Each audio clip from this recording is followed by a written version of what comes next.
بھوکے تھے۔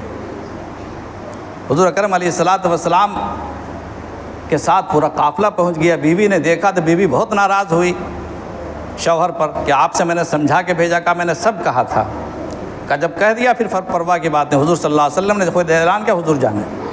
حضور اکرم علیہ الصلوۃ والسلام بیٹھ گئے، اس کپڑے کو ڈھانک دیا آپ نے اور کہا کہ میں روٹی دیتا جاؤں گا، تم روٹی پکاتی جاؤ، میں سالن نکال کے دیتے جاؤں گا۔ حضرت جابر فرماتے ہیں کہ قافلے کا آخری آدمی نے بھی کھانا کھایا اور گوشت گھٹا نہیں۔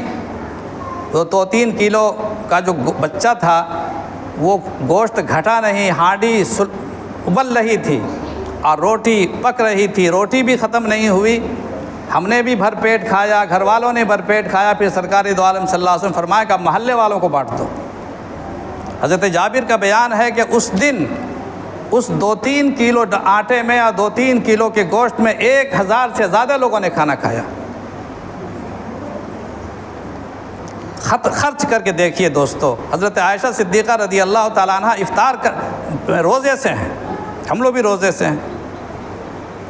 حضرت امیر معاویہ رضی اللہ تعالیٰ عنہ نے ان کے لیے خصوصی فنڈ بھیجتے تھے، 1,80,000 درہم اس دن انہوں نے بھیجا، حضرت امیر معاویہ نے، اس پر امیر وہی تھے۔ 1,80,000 درہم، 1 درہم 3 گرام چاندی کا ہوتا ہے۔ اب سوچئے 1,80,000 درہم کی مالیت کئی کروڑ میں جائے گی۔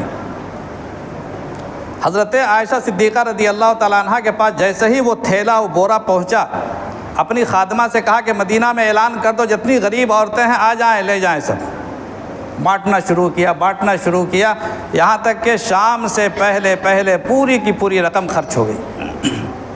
کہا کہ میرا افطار لاؤ، اپنی خادمہ سے کہا افطار میں کیا پیش کیا؟ 1 روٹی تھی اور زیتون کا تیل تھا۔ ایک خادمہ تھی، اس نے مجھے سب شوق تھی، کہا کہ اگر آپ 2-3 درہم رکھ لیے ہوتے تو کیا ہم لوگ گوشت نہیں کھا سکتے تھے؟ آج شام میں سارے مدینہ کو آپ نے بانٹ دیا۔ کہا کہ تم نے یاد کیوں نہیں دلایا، ہم رکھ لیتے، تو میری اپنی ذاتی چیز تھی۔ اپنی چیز وقت نہ ہو پھر وقت خرچ کیجئے، یہ ہے اصل ایثار، یہ ہے اصل قربانی۔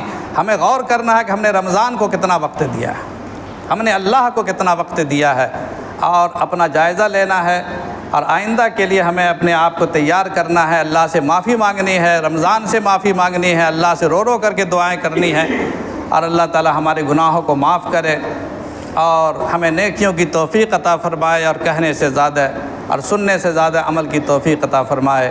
وآخر دعوانا ان الحمد للہ رب العالمین۔